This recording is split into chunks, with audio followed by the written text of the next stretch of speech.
On this episode, the Colonial position at Tempest Island collapses after a fatal cutoff, leaving the Wardens to quickly conquer the region.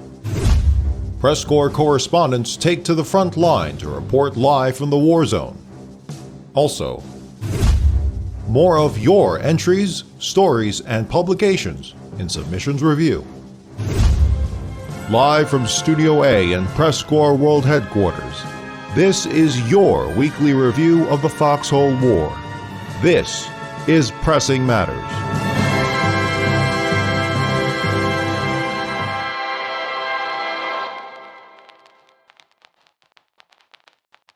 Morning, afternoon, or evening. For the PressCorps, I'm Geoffrey Jennings. Here in the 91st conflict of the Foxhole War, it's day 513. The Wardens advance further into the Colonial south, with the heavily fortified strongpoints in Tempest Island finally falling to a Sievish offensive, and casting doubt on the remaining legionary positions across the war zone. Combined deaths so far total over 2.3 million, with the Colonials suffering 3% more casualties, though that's about 2 percentage points down from our last report, likely stemming from the Warden offensives. The region with the highest combined death count so far is still Endless Shore at over 293,000 dead, followed by Fisherman's Row at over 273,000 dead, both regions locked down by the Wardens. Meanwhile, the contested region with the largest body count is Westgate at over 227,000 combined dead, a majority of these losses coming from the ongoing brutal back and forth in the Kingstone-Westgate Keep sectors. Our top story tonight, as mentioned earlier, is Tempest Island, the latest region to lock down in a wave of blue. The bridge-filled part of the war zone had become a strong redoubt for the Colonials, with multiple regiments laying concrete for several hundred days. This culminated in clusters of storm cannons across the region, and in particular the central landmass. The total number of storm cannons the Legion built is unconfirmed, but reports claim it to be around a dozen at once. This left the only established Warden position in the region as Alchimio Estate in the northwest corner, leading to bloody bridge battles, as well as near-constant barrages and counter-battery. Of particular note is the small island that lies between the Rush, Surgegate, and Alchimio Estate, affectionately coined Nugget Island. This tiny sector, technically split between the three aforementioned hardpoints, is also home to an observation tower, making it a prime and predictable target for the Wardens to attack and the Colonials to defend for several hundred days. However, the Colonial collapse of Tempest Island would not come from Nugget Island, but rather in a critical cutoff, starting with what we presume to be a Warden naval flank and amphibious assault on the Isle of Syke in Tempest southwest on day 466, followed by the capture of Surgegate just 7 days later. Once the gale had fallen to Siva on day 482, the region's fate had seemingly been sealed, with the Colonial presence slowly slipping away over the next several weeks until the Wardens had finally captured Reef Relic Base on day 508 just a few days ago. With all the concrete, choke points, storm cannons, and resources, the Legion had been unable to keep the region green. However, not without turning it red. As of this report, the Wardens paid for the region with 100,000 lives compared to the Colonial 77,000. Since then, however, the Wardens have managed to maintain the momentum, smashing through the regional border at the Fingers, capturing one of that region's landmasses, and taking it all the way to Winding Bolas in Terminus, all in a matter of a few days, likely due to the lack of backline defenses. No word yet on the Colonial response, and it remains to be seen if the Wardens can hold on to this deep push. We're about to move on to some live reporting, but it cannot be said enough that many other awesome clashes have happened this war and are continuing to happen. The absolute slog at Kingstone and Westgate, the Fairmoor offensive, the continuous skirmishing in southern Fisherman's Row, and plenty more.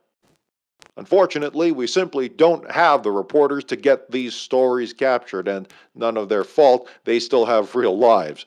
But if you're interested in telling these incredible stories, become a reporter today by stopping by the PressCorps Discord through the link below and inquire by pinging a radio admin. At this point, we're now going to turn to PressCorps Colonial Correspondent Draccos and potentially a guest as we look towards the fighting in Umbral Wildwood in the south central portion of the region. I'm doing excellent. Thanks for being with us here on the show. J-Ray has been up here for a majority of the last few hours of the day fighting here in Foundry, just south of Foundry here between Thunderfoot. J-Ray, tell us exactly how intense has the fighting been, and what would you say you've seen the most intense over here? Oh man, there's been so many tanks. It's just tank on tank on tank on tank battle. All right, you're going to learn how to use that crane. Hop in the driver's seat. God, it's madness. Don't lower that. No. I need to. Yeah, you see a lot of armor get taken out on both sides today. Over the last several hours, it's been a back and forth here. Many Colonial tanks being seen going down. The Wardens are now deploying heavy tanks now to the front lines here. We've seen a few of the heavy tank destroyers up here shooting at armor, which is very concerning. J-Ray, I believe earlier you were in a tank as well. Which vehicle was it that you chose? Was it a Falchion, I believe? I believe it was a Falchion. And were you able to report any armor kills? Were you able to take down any kills?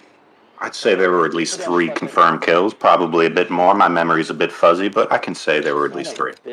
J-Ray 9110 is actually a content creator for the Twitch community as well. He's actually very new to Foxhole, if I believe. How long have you said you've played now, J-Ray? I have about 350 hours. I'm relatively new to the game.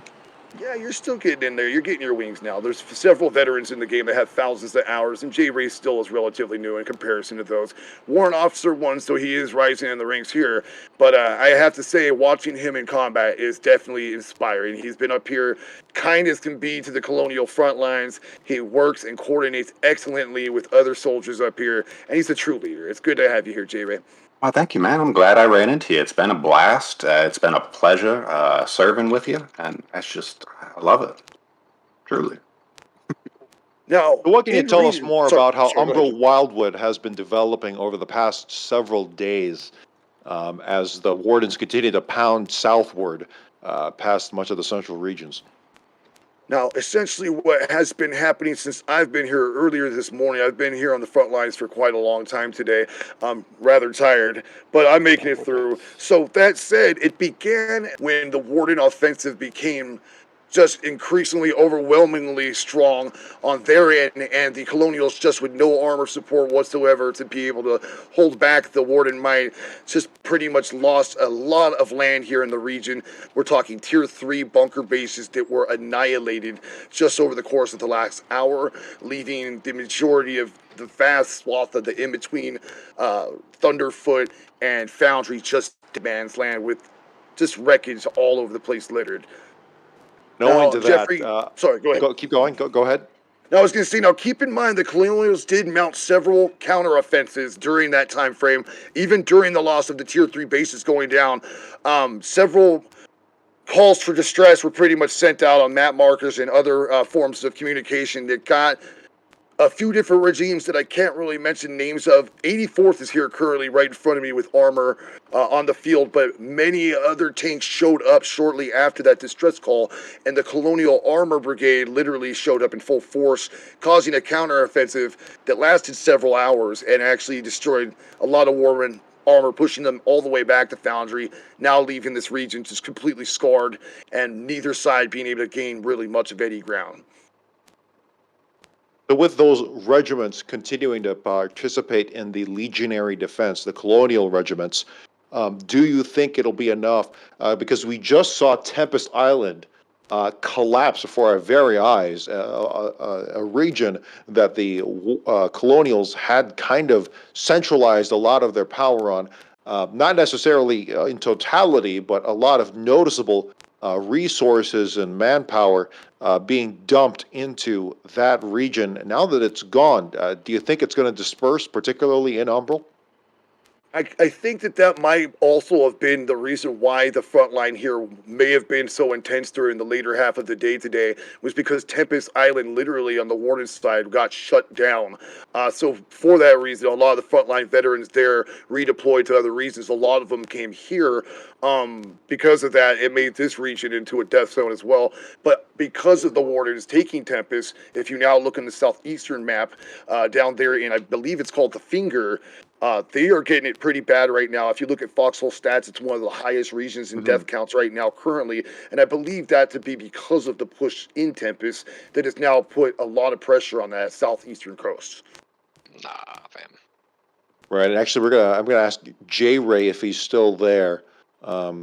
J Ray, do you think, I don't know if he stepped away or not, but J Ray, do you think that you'll be able to, with the armor that you have and the Colonials have, without disclosing how much armor, do you think it'll be enough to hold back the Warden onslaught? I do. I have faith. I know we've been losing quite a bit of ground as of recent, but I truly think we have enough competent individuals to turn this war around.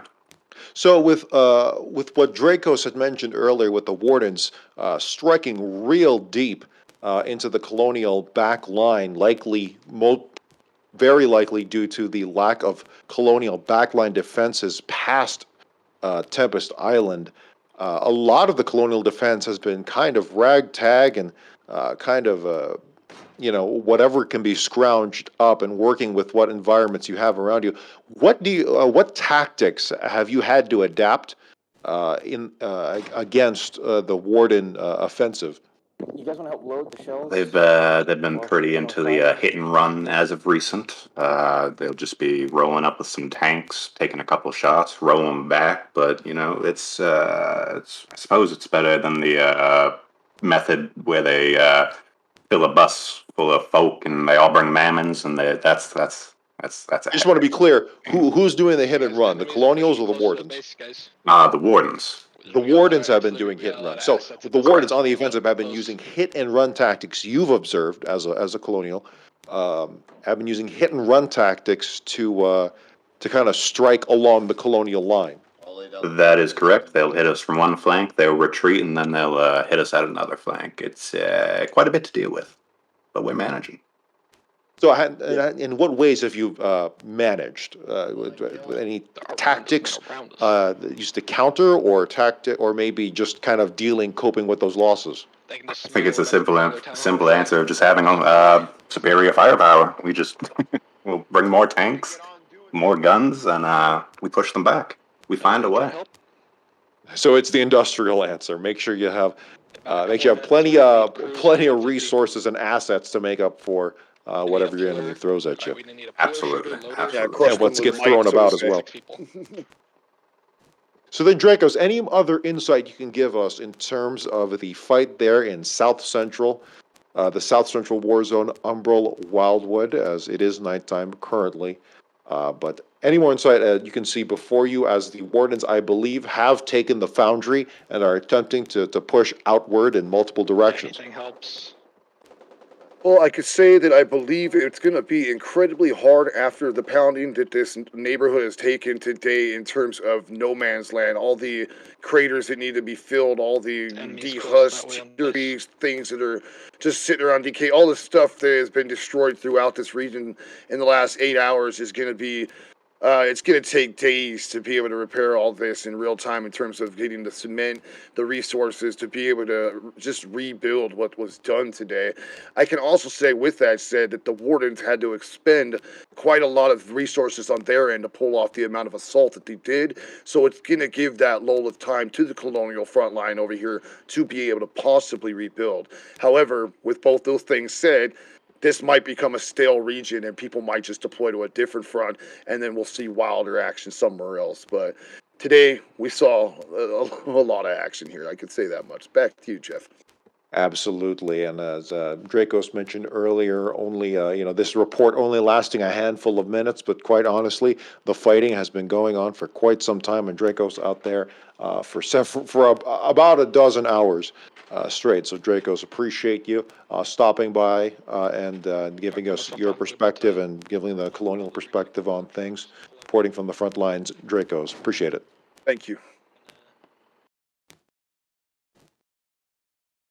Well, we'll get right back to your submissions review. Plenty of exciting stories submitted through the PressCorps Discord and through the submissions channel, but right after this commercial break.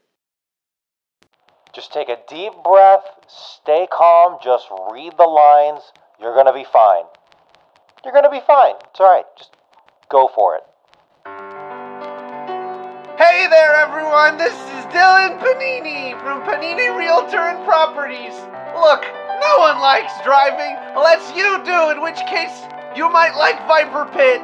The confusing, meandering town roads have a storied past of successful logistic missions, failed logistic missions in progress, people fighting over logistic missions, and raids.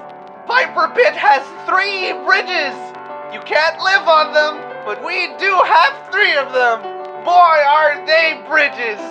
Panini Realtor and Properties. I'm not desperate, unless you like that.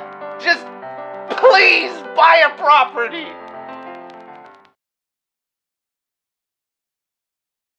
Have you or your loved ones been conscripted into another conflict?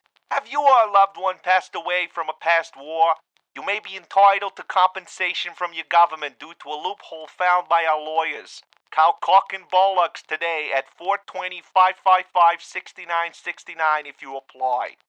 Now it's time for submissions review. The following stories were submitted by users in the submissions text channel in the PressCorps Discord. Always loving these public submissions, just coming through and telling their stories. Multiple publications as well, stepping up to the plate, as always, the Jade Cove Herald, their top story here, Robin Hood or Menace. This issue coming on day 408, Clandestine Nights in the Hollow. During the last couple of months of War 90, the tides of combat were heavily against the Legion's favor. After having a foothold across the fronts for a majority of the war, the Warden's hefty back foot quickly turned into a bloody counteroffensive. With the bulk of legionary forces now firmly forced into a defensive posture, special operations regiments would find themselves tasked with harassing Sievish Logi routes, now sprawling into miles of freshly captured Masayan and Colonial territory. I interviewed Captain Voker of the 141st Colonial Rangers, who shared his experience of partisan activity with me over some good whiskey and handcrafted beers, courtesy of the JCH's bar. After doing an extensive amount of scouting in Marvin Hollow, Voker discovered an area with heavy Warden construction, which he observed as a logistics checkpoint to protect passing trucks. He knew it was an important point of interest and informed 141 CR's regimental command of his findings. Quote, The very next morning, I was ordered to prepare a partisan operation with my NCO Invisibird. The chuckles into his drink. Invisibird, Mad Lad thinks himself the reincarnation of that old comic book hero. I nod, recalling the adventures of Invisibird and Flying Girl from my childhood. Too long deployed in high-stress spec ops, I think, but I'm no shrink, and Invisibird is one of the best sneaks we've got in the Regi, so we won't be having him committed to a psych ward anytime soon. Anyway, our objective was to destroy the Warden's checkpoint, or at least disrupt Logi moving into Spit Rocks, he explained, his words getting more slurred with every drink of whiskey. We lived in the bushes there for days, striking their trucks and harassing checkpoint construction teams whenever the opportunity arose. They deployed plenty of QRF to uproot us, but they never managed to pin us down or stop our mission, he continued, his arms haphazardly swaying as he spoke. We were victorious in our objective. The Warden Logi was successfully disrupted. Shortly after, reports of CRG pushing from the east came in, and we knew our work along that road was done. I'm going to miss Invisibird's hidden nest. It was so... The copious amounts of drinking had caught up with my dear friend as his head plopped down on the bar, fast asleep mid-sentence. From the JCH's bar, drunkenly half asleep, myself.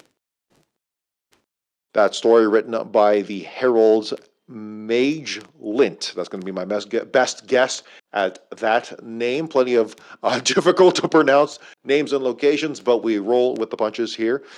Mage Lint. from the Jade Cove Herald and plenty other stories from that publication.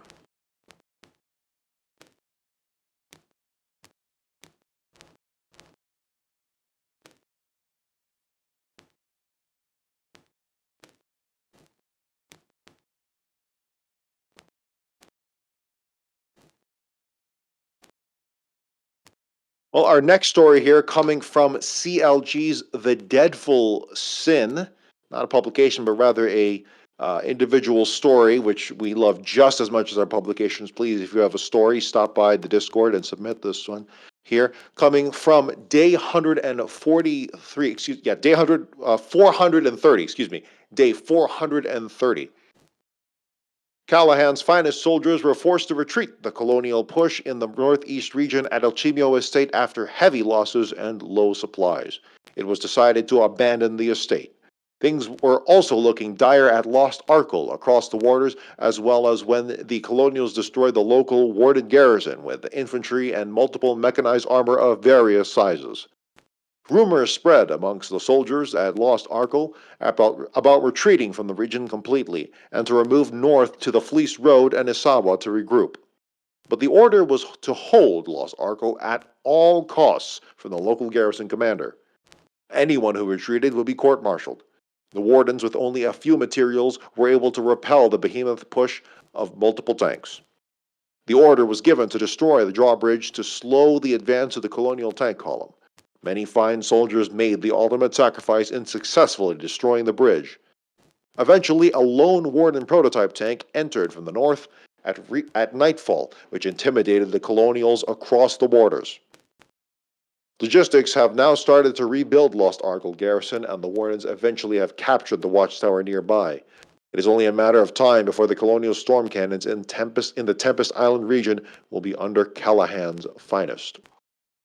Attached to this story is an image, a photograph from the front lines there, the bridge fight with what I presume to be Warden armor. I believe this story comes from a Warden regiment, CLG. I'm not quite sure what that regiment is off the top of my head, but it is Warden. But it is a important story from the Tempest Island region. Plenty of fighting there, as we spoke of earlier.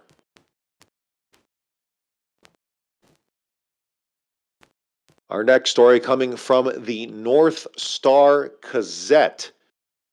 From their second issue. I believe this is a new publication. Always happy to host them here. We don't quite have a day from which this publication was given, but it is from the North Star Gazette, an early edition, probably one of their drafts.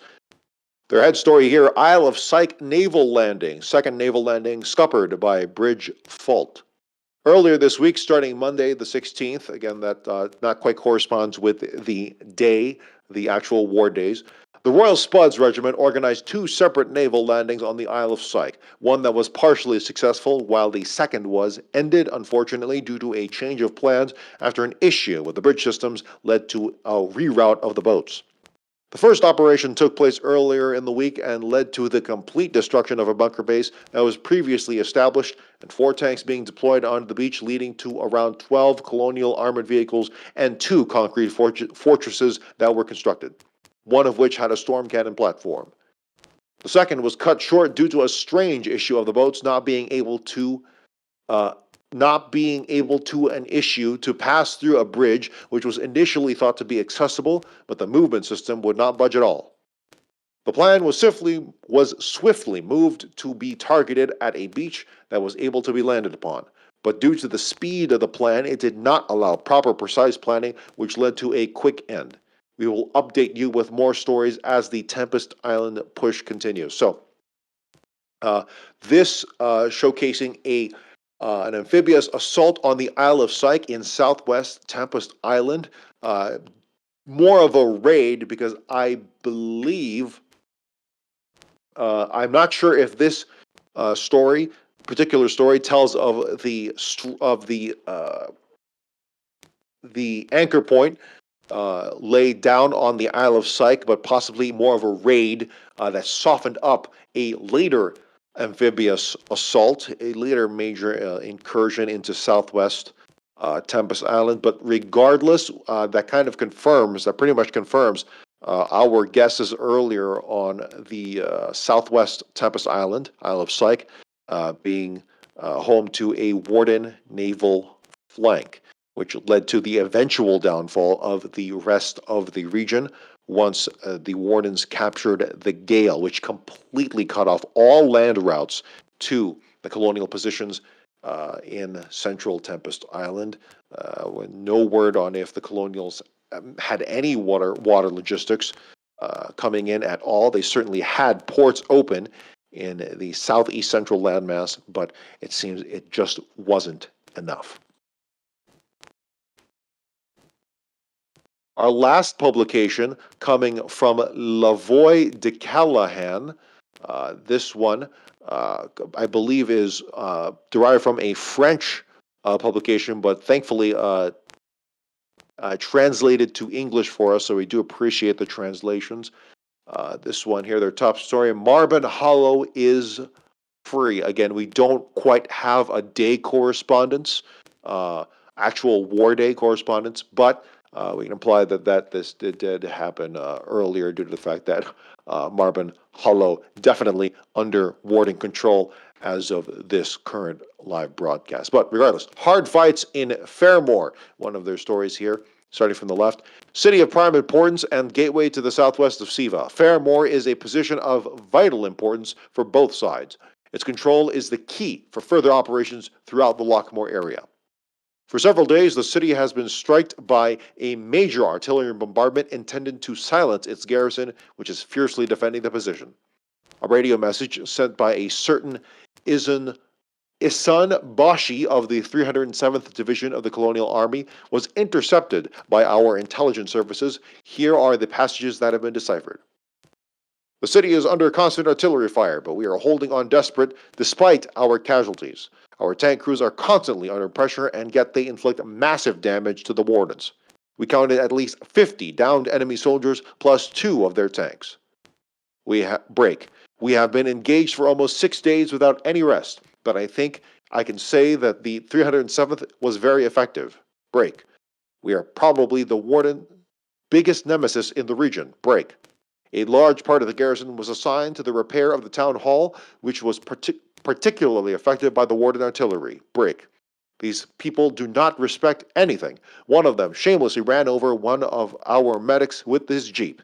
He was avenged with a 40mm shot. If the city was under our control for a time, it is now back under colonial domination. There is no doubt that the terrible battle for its streets, which took away 105,000 of our men, are far from over. One of the top stories coming from La Voix de Callahan. Keep in mind, this is the submissions review segment, so we are highlighting other publications and other people's individual stories, so no promise of neutrality in these stories. And plenty more exciting ones as well.